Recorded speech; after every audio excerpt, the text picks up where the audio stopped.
안녕하십니까, 이진우입니다. 코로나19에 이어서 러시아 우크라이나 전쟁 등등 다양한 사건 사고 때문에 전 세계 물가도 많이 오르고 또 금리도 오르고 참 이런저런 걱정이 많아지고 있습니다. 이 때문에 기초 체력이 약한 개발도상국들부터 문제가 크게 생기고 있습니다. 식량난, 생필품 조달난 등등 다양한 문제가 있고 또 외채를 갚지 못해서 경제 위기가 시작된 나라들도 있는데요. 가장 대표적인 나라가 이달 초에 디폴트, 즉 채무 불이행을 선언한 스리랑카죠.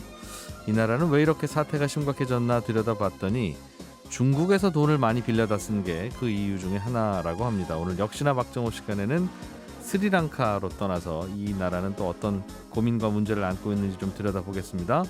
손에 잡히는 경제 플러스 광고 듣고 시작합니다. 네, 세계 경제의 이면들을 깊이 있고 재미있게 공부하는 역시나 박정호 시간입니다. 오늘은 스리랑카를 좀 들여다보러 또 날아가 보죠. 한국경제산업연구원 박정호 부원장님, 어서 오세요. 예, 안녕하세요. 스리랑카 이야기는 이전에도 좀 들어본 적은 있는데 요즘 예. 경제가 많이 심각해진 모양이에요. 예, 맞습니다. 뭐 정말 심각한 상황이구나라는 걸 엿볼 수 있는 업데이트된 소식 몇 가지 말씀드리면요.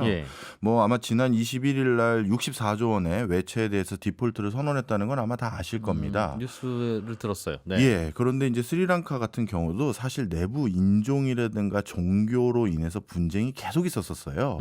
그래서 외국인들이 여기에서 장기 체류를 하거나 네. 원활하게 여기에서 이주를 할 수 있는 환경은 가능한 한 만들지 않았었습니다. 외국인들이 잘 안 온다고요, 그 나라에? 그냥 잘 들어와서 살 수 있도록 잘 만들어주지도 않았어요. 아, 스리랑카에서 네, 외국인들 오지 마세요. 그렇죠. 가능하면. 그러니까 다른 종교를 갖거나 예. 다른 뭐 피부색이나 외관을 갖는 분들이 자꾸 너무 많이 와서 국가적인 분쟁이 된 대표적인 나라가 스리랑카거든요. 이주, 그러니까 관광객이 아니라. 그렇죠. 예. 아, 예. 그래서 원래는 외국인이 장기 체류하는 것들에 대해서 좀 쾌적한 환경을 인위적으로 안 만들어줬었는데 아하. 그런데 정말 급했는지 세상에 스리랑카에서 네.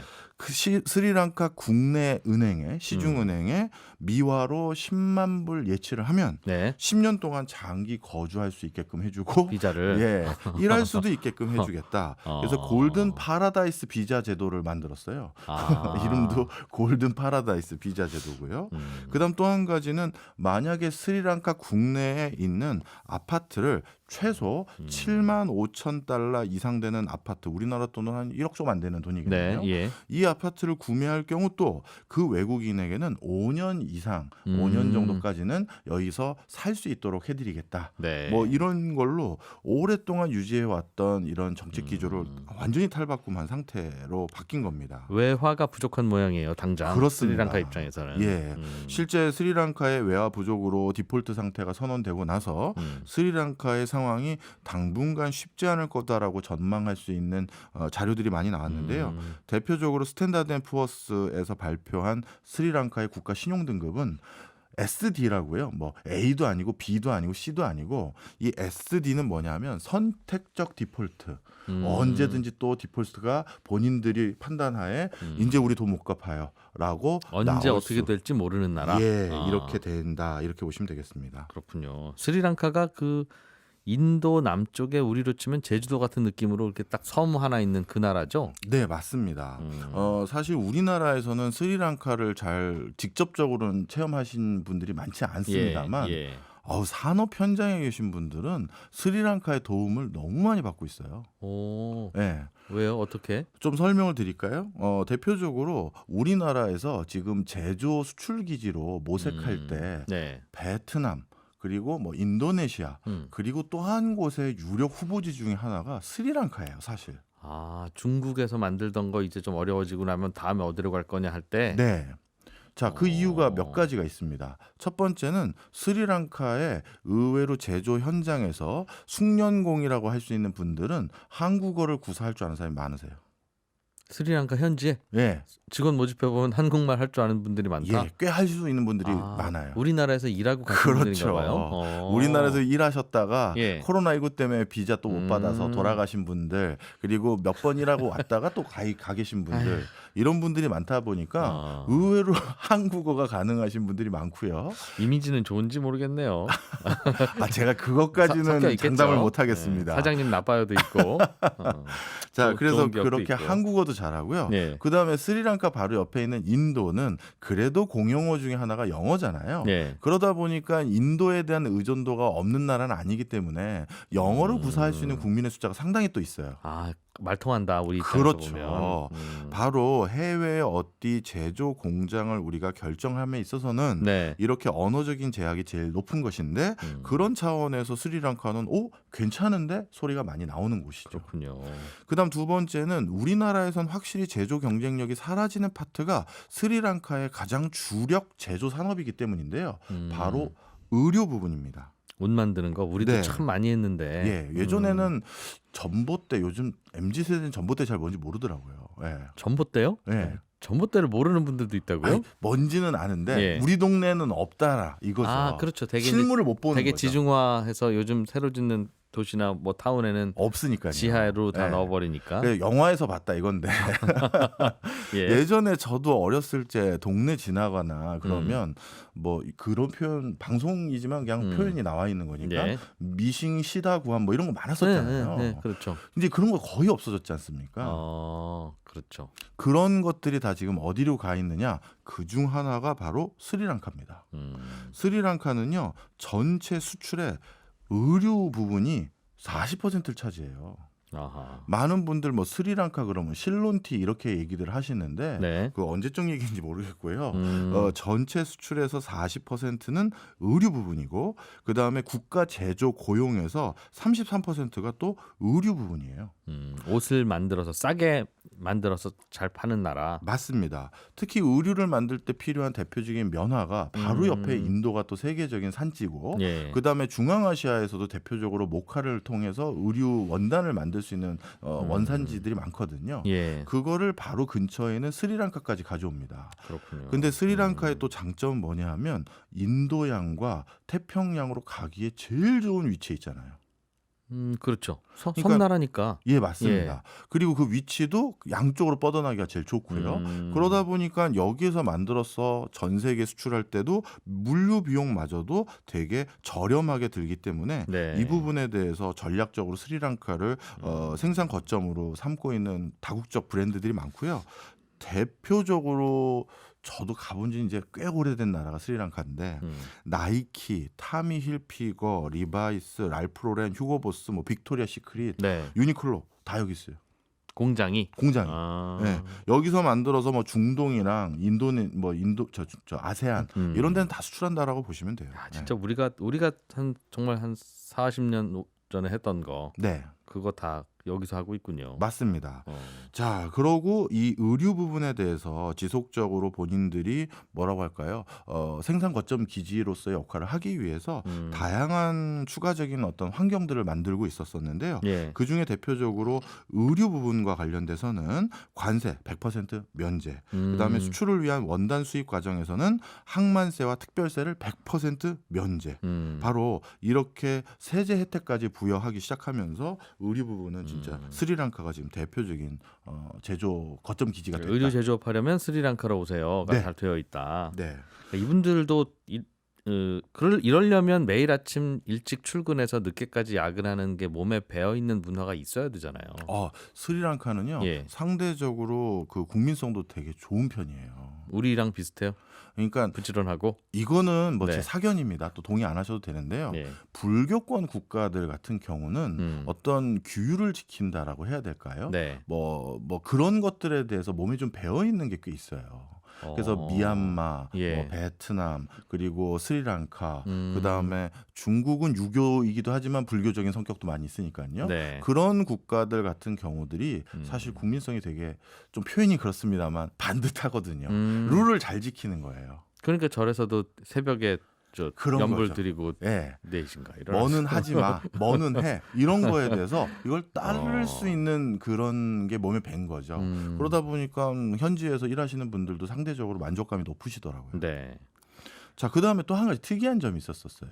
스리랑카가 지금도 차를 수출하는 건 맞습니다. 그런데 차를 수출하는 데 있어서 마시는 차죠? 네, 맞습니다. 그 홍차 하는 예. 그런 차를 수출하는 세계적인 산지인데요. 그런데 여기에서 이제 중요한 게 있어요. 어떤 게 있냐면 차는 수출할 때 패키징이 무엇보다 중요해요. 포장? 포장. 고급스러워 보여야 되잖아요. 아, 그렇죠, 그렇죠. 예. 예. 이게 아무리 원산지가 스리랑카가 정말 거기에서 제일 좋은 토양에서 제일 유기농을 했다 하더라도 그래도 겉표징이 뭐 겉표지가 뭐 예를 들어서 그냥 검은색 예. 비닐에도 넣어주면 안 되잖아요. 네.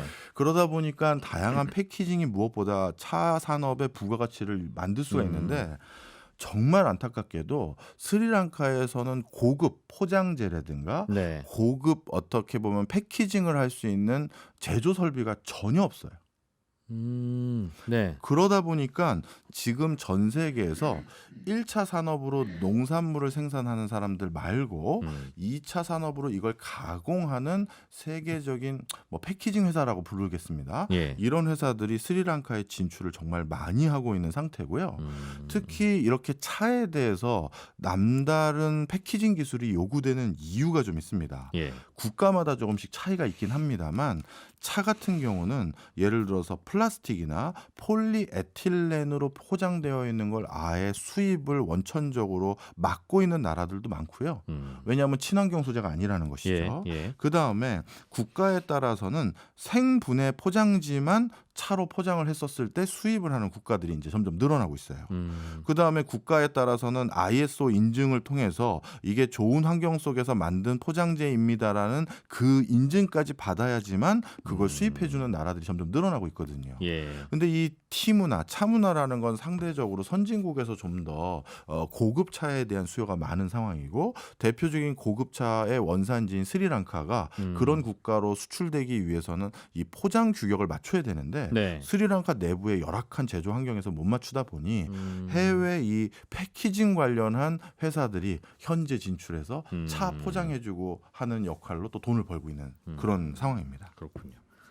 차와 뭐 의류 네, 이게 대표적인 산업이고 네. 또 뭐 잘 만드는 게 뭐가 있어요? 이거는 이제 거꾸로요. 스리랑카에 수출을 하기 위해서 만들어서 들고 가는 품목이 있어요. 우리가 스리랑카로 수출하는 네. 지금까지는 거의 스리랑카에서 만들어서 바깥에 예. 수출하는 건데 예. 우리가 스리랑카로 갖다 팔자 하는 게 있는데 크게 두 가지인데요. 믹서기와 주석입니다. 갈아 먹는. 네. 그러니까 야채도 갈아 먹거나 예. 과일도 갈아 먹는 건데 제가 이 통계를 찾아보고 예. 이게 너무 숫자가 커가지고 다른 통계까지 봤거든요. 믹서를 많이 사시는 분들이에요. 그럼 그 그렇죠. 스리랑카는 예. 우리는 감사합니다 하고 팔고. 예. 근데 이게 수출 물량이 너무 놀라워서 얼마나 되는지 살펴봤더니 네. 이 믹서 주스기는 대부분 인도에서 수입을 해오는데 인도에서 여기에다가 수출하고 있는 믹서기가 연간 몇백만 대가 된다는 거예요. 최근에 들어서는. 예. 그래서 인도가 여기에다가 믹서 수출기 시장의 한 70%를 점유하고 있는 상황인데요. 이렇게 믹서기와 주석기를 많이 사는 이유까지 모르겠습니다만 하여튼 이쪽 그 국가의 국민들은 인도와 특히 스리랑카는 주로 먹는 과일과 야채가 비슷하거든요. 예. 그러니까 그쪽 믹서기가 좀 더 맞는 거예요. 그래서 그쪽 인도산 믹서기 주스기를 주로 수입을 해오는데 뭐 이게 제일 많이 지금 판매되고 우리나라에서 있는. 것도. 네, 그렇게 된다. 돌이켜 보면 우리도 예전에 예. 집에 가전제품이라는 건 아무것도 없었던 시절이 있었잖아요. 예, 그러다가 처음으로 가전제품들을 사기 시작하는 게 뭐였나 생각해 보면 믹서기가 꽤 앞쪽에 있어요. 일단 그래요? 다리미 사고 아 예, 라디오 사고 아마 TV 사고 뭐 말까 할 때 그 무렵에 뭐 믹서기 하나 사고. 왜 뭐 믹서기를 우리가 샀을까요? 그게 집에서 살림하다 보면 필요해요? 필요해요. 많이 필요해요. 그러니까 뭐 어. 요리할 때도 필요하고 예. 뭐 그렇죠. 아마 그래서 아마 이제 필요한 가전제품 순서 중에 상위권에 있는 것부터 네. 하나씩 구매하고 있는 게 아닌가. 그래서 전 세계 단일 국가에서 이런 전기 장비에서 내수 시장 1등 품목이 믹서기 주스기인 나라는 유일하게 스리랑카예요. TV도 아니고 그렇군요. 컴퓨터도 아니고. 뭐 우리도 그랬다가 이제 바뀌었을 거예요. 예. 예. 자, 하여튼 재밌네요. 우리가 이제 몰랐던 스리랑카에 대한 어떻게 보면 산업적인 요소들을 이렇게 쭉 설명을 드렸는데요. 네. 자, 이런 스리랑카 어찌 보면 그래도 먹고 살만했네. 예. 그리고 언론에서 많이 알려졌던 관광 대국이니 뭐니 이런 것들도 꽤 있고 예. 또 스리랑카는 불교에서는 성지순례 할 수 있는 곳 중에 하나가 스리랑카예요. 불교 신자들에게 있어서는 뭔가 예루살렘 같은 곳이에요. 네. 왜냐하면 여기 사원 중에 한 두어 곳이 부처님 송곳니가 거기 안치되어 있다라든가 이런 아주 기념비적인 어떤 유물이 있습니다. 예. 그러다 보니까 꼭 들리는 곳 중에 하나거든요. 그럼 노동력도 풍부하고 네. 뭐 관광 자원도 있고 네. 그럼 예전에 우리 어렵던 시절에 우리랑 비슷한데 네. 여기는 왜 갑자기 이런 또 디폴트 네. 내지는 국가 부도 이런 상황을 맞게 됐어요? 이제 본격적으로 말씀드릴 내용이 바로 네. 그 부분입니다. 바로 중국의 달콤한 유혹에 넘어갔다. 이렇게 표현드리고 싶어요. 중국한테 돈 많이 빌렸다가 참 이번에 못 갚았다던데. 맞습니다. 사실 지금 같은 상황에서도 국가가 유지하는 데는 뭐 비약적으로 발전까지는 아닙니다만 네. 유지하는 데는 상당 수준까지 유지가 될 수 있었어요. 그런데 이제 중국 입장에서는 1대1로 사업이라고 해서 미국의 여러 분야에서의 봉쇄를 차단하고 본인들이 전 세계로 진출할 수 있는 나름의 교역로를 확보하기 위한 여러 요충지들을 하나하나 SOC 사업으로 건립하고 있었거든요. 예. 그중에 눈에 딱 띈 곳이 대표적으로 스리랑카입니다. 스리랑카 앞바다는요. 전 세계 컨테이너선의 70%가 지나가요. 좀 전에 말씀드린 것처럼 태평양에서 네. 인도양 지나가잖아요. 딱 거기죠 뭐. 그렇습니다. 그렇다면 두바이, 홍콩, 싱가포르 같은 네. 뭄바이 같은 그런 도시에 어떻게 보면 대체지로서 충분하게 항만 인프라라든가 중개무역이라든가 선박 금융, 선박 수리업을 할 수 있는 요충지 네. 그리고 제조를 충분히 해볼 수 있는 국민성 이런 것들을 둘이 겸비한 곳이 어디일까 생각을 했는데 지정학적으로 스리랑카가 가장 적합한 지역으로 꼽힌 거고요. 위치가 괜찮다. 네. 그러니까 싱가포르 항구로 다 몰지 말고 스리랑카의 항구를 만들어 보자. 네. 왜냐하면 싱가포르 같은 경우는 실질적으로 미국의 많은 영향력이 가미되어 있거든요. 아하. 그러니까 중국이 혼자 어떻게 보면 컨트롤하기는 쉽지 않은 곳이거든요. 예. 그런 과정에서 본인들이 확실하게 자리매김할 수 있는 많은 다른 대체지를 찾았는데 네. 그중에 미얀마의 차오프 항만 대표적으로 중국이 건설한 항만 도시고요. 예. 그다음에 스리랑카도 똑같은 이유로 이런 데를 선택해서 우리가 투자해 줄게. 그리고 돈도 빌려 줄게. 이런 경우죠. 쉽게 얘기해서. 우리가 전부 투자한다. 네. 그럼 그건 중국 거가 되잖아요. 네. 그럼 너도 투자하고 나도 투자해서 같이 운영하자. 항만이 있으면 뭐하냐. 거기를 이용할 플레이어가 있어야 되는데 우리 중국 세계적인 수출 국가에서 거기다 컨테이너선도 보내주고 거기도 선적도 해주고 했게 한 거죠. 네. 그랬더니 스리랑카 입장에서 저희는 돈은 없어요. 저희도 투자를 하고 싶은데 네. 그 돈은 빌려줄게. 아하. 이렇게 된 거예요. 네. 자, 그런데 그 빌려주기로 한 돈 그거를 갑자기 코로나19 등등으로 이렇게 어려워질지 몰랐잖아요. 스리랑카가. 네. 예. 그래가지고 하다못해 이자라도 갚아가면서 나중에 경기 좋아지면 항만 제대로 가동해서 네. 돈 벌면 원금도 갚아가야지 이 생각 분명히 있었을 거라고 생각합니다. 네. 그런데 이렇게 경제가 어려워지니 갑자기 이자도 못 내게 되는 상황이 돼버렸죠. 그러다 보니까 그때 계약서에 대해서 돈 못 갚으면 어떻게 되는지에 대해서 꼼꼼히 이제 언론과 많은 그 스리랑카의 지식인들이 챙겨보기 시작한 거예요. 아하. 그랬더니만 세상에 그 항만에 네. 이 이자를 못 갚을 경우 경영권, 운영권을 99년 동안 실질적으로 중국이 가져간다. 가져가는 걸로 들어간 거죠. 야, 중국은 예전에 영국하고 그런 일을 당해서 홍콩을 99년 동안 내줬었는데. 네. 배운 대로 한 거죠. 자, 그래서 예. 실제 이런 일들이 이제 불거지기 나서는 어떻게 됐느냐? 스리랑카 내부에서 지금 반중 감정이 그 어느 때보다 극렬해요. 지난번에 미얀마 한번 말씀드릴 때도 말씀을 드린 바 있습니다만 네. 미얀마에 있는 중국 기업을 미얀마 국민들이 막 방어하고 뭐 난리도 아니었었거든요. 스리랑카도 똑같은 형국으로 지금 이어지고 있고요. 스리랑카 국민들이 보기에는 이렇게 생각한 겁니다.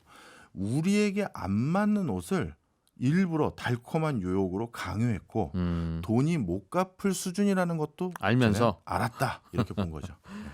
야, 중국 입장에서도 난감하겠네요. 그쪽을 자기 편으로 만들기 위해서 이런 사업을 시작했을 텐데 감정도 안 좋아지고. 요 얘기는 2부에서 바로 이어서 들어보겠습니다. 한국경제산업연구원 박정원 부원장과 함께 하고 있습니다. 잠시 후에 돌아올게요. 스리랑카에서 최근 벌어지고 있는 이야기 한국경제산업연구원 박정호 부원장과 함께 들어보고 있습니다. 스리랑카에서 문제가 생긴 게 일단은 중국이 이런 거 저런 거 열심히 만들어 보라고 스리랑카 입장에서 표현하자면 꼬셔서 우리는 별로 하고 싶지 않았는데 두 나쁜 친구들이 그러는 바람에 이제 우리가 돈을 못 갚아서 항구도 뺏기게 생겼다. 맞습니다. 그것도 99년 동안. 그래서 아주 반발이 심하다. 예.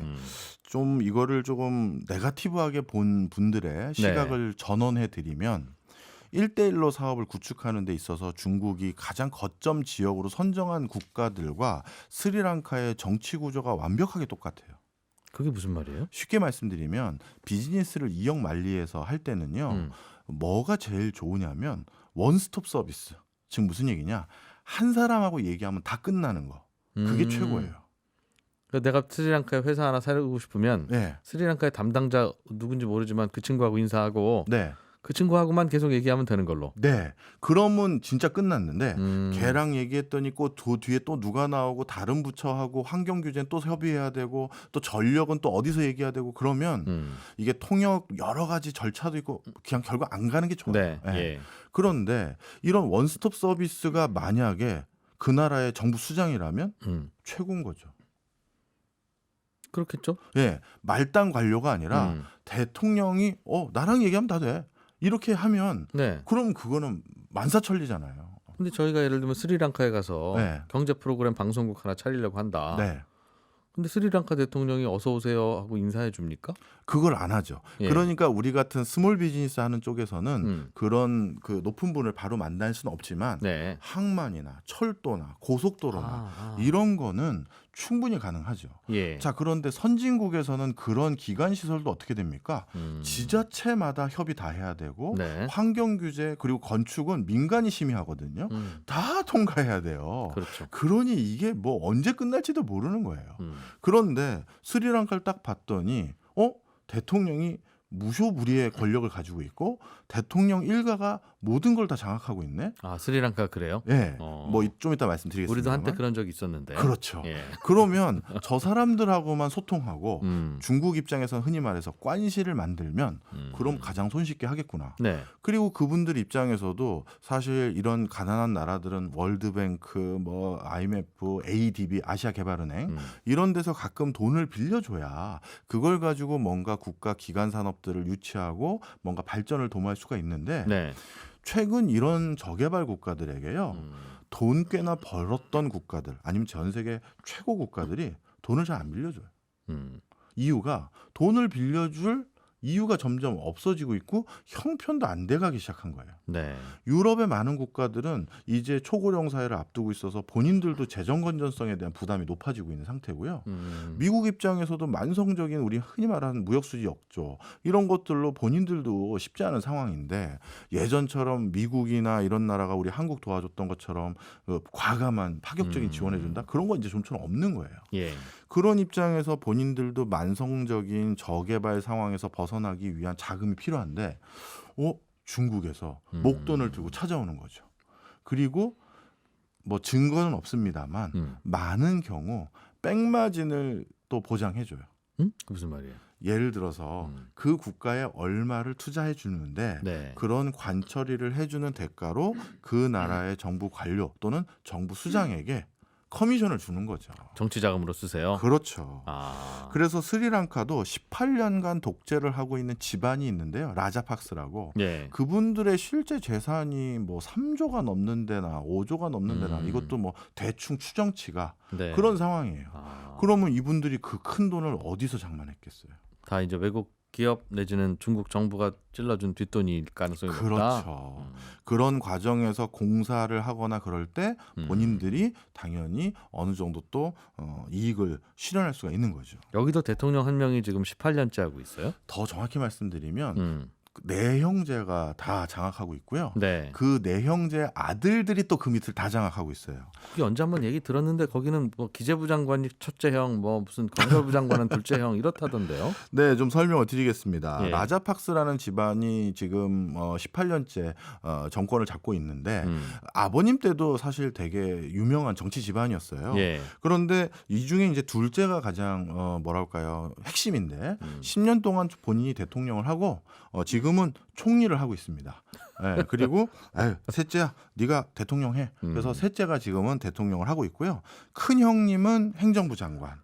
그리고 넷째가 가장 그 지금 악명이 높은데 네. 이 우리로 따지면 기재부 장관. 이렇게 해서 네 형제가 장관 둘의 총리 대통령이고 그 밑에 아들들이 약간 군소한 장관, 네. 그리고 국가 무슨 공사 이런 거 사장들 이런 걸 다 하고 있어요. 그 아버지들의 아들들이. 아들들이 그리고 다음번 자기 삼촌이 대통령이야 뭐 이런. 뭐 그런 거죠.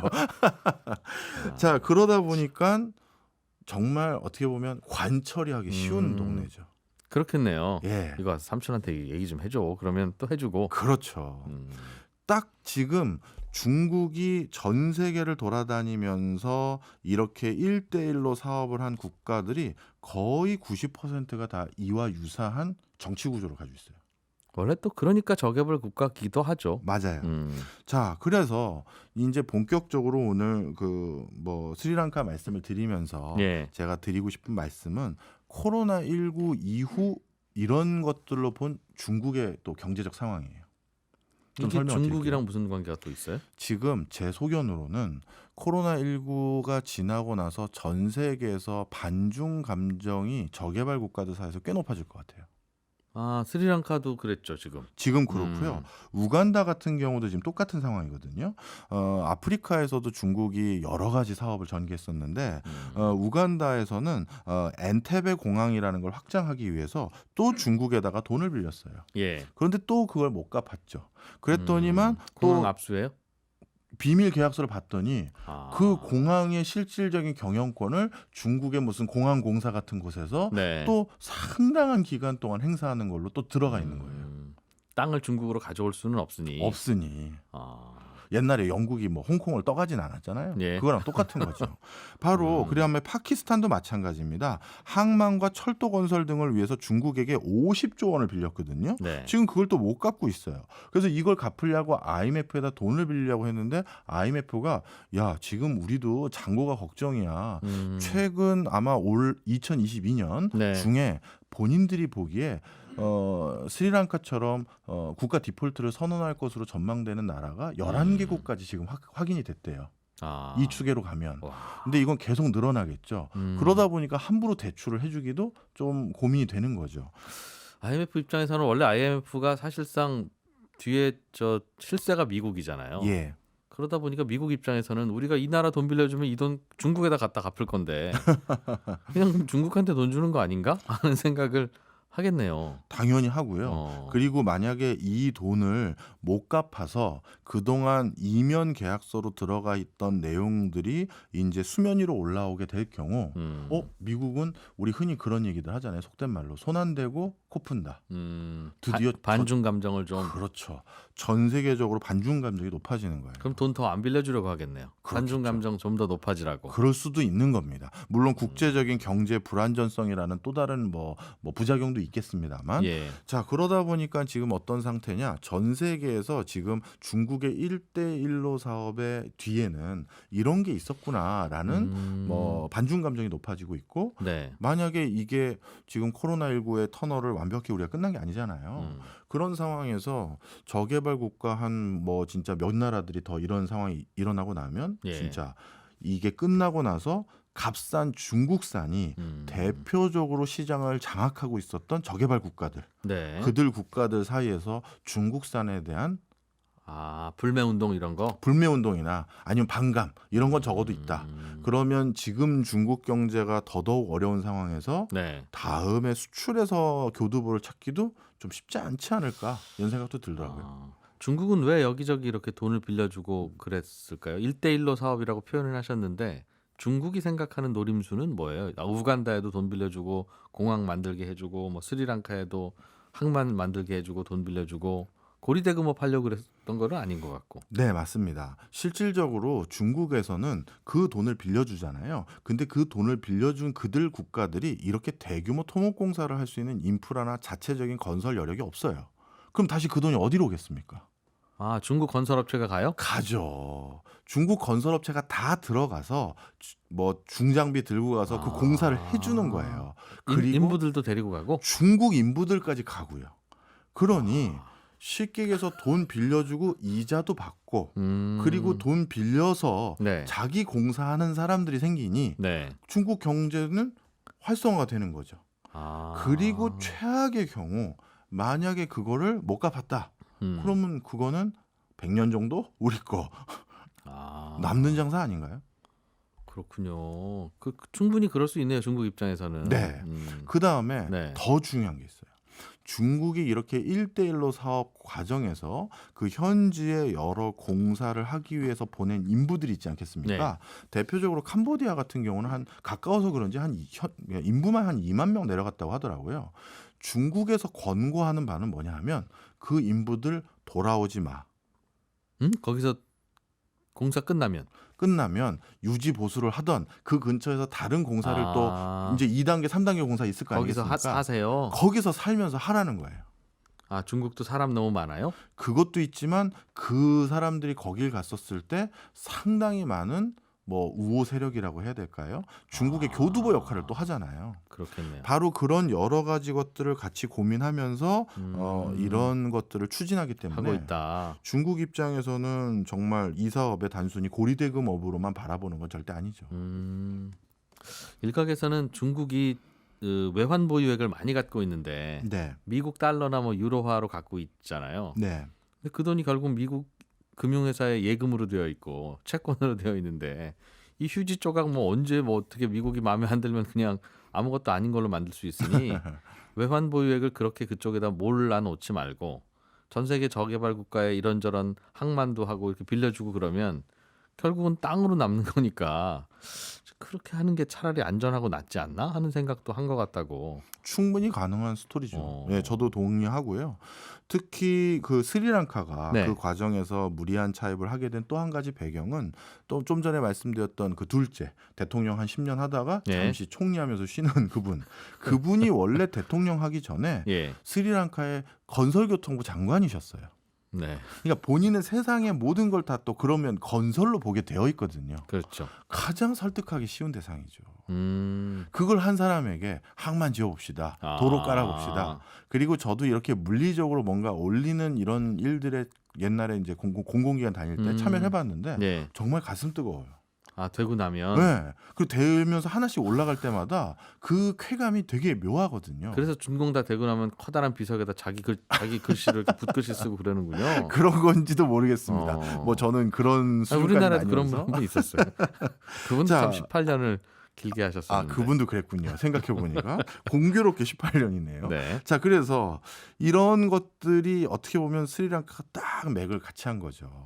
그래서 이 규모가 어떻게 보면 스리랑카의 실질적인 경제적 여건보다도 클 수밖에 없었던 맥락이 이렇게 작용했고 지금 스리랑카에선 연일 반정부 시위라든가 대통령에 대한 여러 가지 성토가 일어나고 있는데 예. 그게 일어나는 큰 배경이 또 이게 있고요. 그다음 두 번째는 아까 서두에 스리랑카는 외국인들이 들어와 사는 거에 대해서 저항감이 많다고 말씀드렸잖아요. 네. 그 이유가 있습니다. 스리랑카의 지도층이 또 그 국내에 민족 간 갈등을 자기의 정권을 연장하는데 아주 교묘하게 이용을 했어요. 갈라치기? 네, 우리 옛날에 지역 감정 이용해서 또 계속 예, 또 예. 유리하게 했던 것처럼 스리랑카는 뭐 몇 개 종족이 있는데요. 가장 대표적인 게 싱할라라는 족이 있는데 전체 인구의 75%를 차지해요. 스리랑카를 불교라고 부르는 이유는 바로 이 종족이 불교가 주로 종족이기 때문이고요. 예. 타밀족이라고 하는 족이 있는데 이건 원래 인도 쪽에 있던 분들이 일로 이주해 온 거예요. 본인들이 원래 이주하고 싶어서 온 것도 아니고 네. 옛날에 영국에서 여기서 차 농장 할 때 인부가 필요해서 인도에서 데리고 온 거예요. 아. 예, 그러다 보니까 또 외국인들이 와가지고 이런 그 뭐랄까요, 반목을 만들었다. 그래서 네. 이제 외국인들이 들어오는 거 싫어하는 거예요. 그렇군요. 근데 이 타밀족이 전체 인구에서 한 15% 차지하는데 힌두입니다. 음흠. 자, 그런데 맨날 싸워요. 아, 종교도 다르고 그러니까. 외관도 달라요. 예, 아, 모습도 달라요. 예, 모습도 다릅니다. 그래서 자, 그럼 간단히 말씀드리면 그리고 이슬람족이 한 또 10% 있어요. 네. 그러다 보니 이제 어떤 일이 생겼냐 하면 자, 이런 어떤 국내의 이슈가 고질적으로 있으면 국가 리더십이라면 어떻게든 화합하고 어떻게든 같이 살 수 있는 정책들을 자꾸 해야 되는데 네. 약간 선거나 뭔가 이슈가 있을 때마다 자기에 대해서 화살이 돌아오는 게 아니라 이런 것들로 이슈를 막 희석시켜 버리는 거죠. 바로 그래서 어떻게 보면 스리랑카의 민족 간 또는 종교 간의 갈등이 계속 네. 높아지고 있는 이유는 정치 지도자들이 이 부분에 대해서 어떻게 보면 방관하고 있거나 아주 더 나쁘게 말씀드리면 이용하고 있군요. 이용하는 경우도 많기 때문이다. 이렇게 갈등이 말씀드립니다. 있을수록 이 집단은 나한테 표 던질 테니까. 왜냐하면 지금 집권하고 있는 쪽이 대표적인 싱할라 불교를 기반으로 한 곳이거든요. 네. 예. 우리나라는 이렇게 돌아가는 스리랑카를 그럼 어떻게 좀 바라보고 어떻게 활용?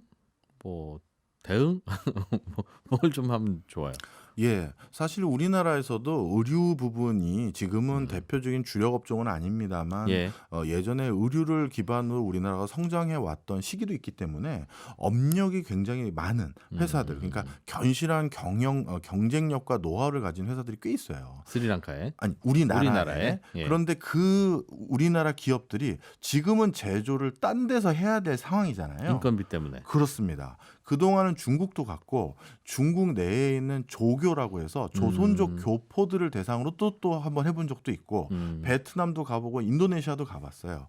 그런데 이들도 점점 인건비가 올라가는 상황에서 새로운 대안이 필요한데 그게 스리랑카였거든요. 네. 그래서 앞으로 우리나라랑 할 게 많아요. 그래서 저는 조금 더 이 기회에 스리랑카를 잘 이해하고 네. 이분들이 좀 다시 일어나는데 우리도 좋은 기회가 되줬으면 합니다. 오히려 중국과 좀 멀어지는 게 우리에겐 기회인 것 같다. 네, 한국경제산업연구원 박정호 부원장이었습니다. 고맙습니다. 감사합니다. 예, 손에 잡힌 경제 플러스 오늘은 스리랑카 여행 다녀왔습니다. 방송 내용 다시 듣고 싶으신 분들은 저희 홈페이지 게시판이나 팟캐스트 이용하시면 언제든지 다시 들으실 수 있는 거 아시죠? 저는 내일 아침 8시 30분에 손에 잡히는 경제에서 인사드립니다. 고맙습니다.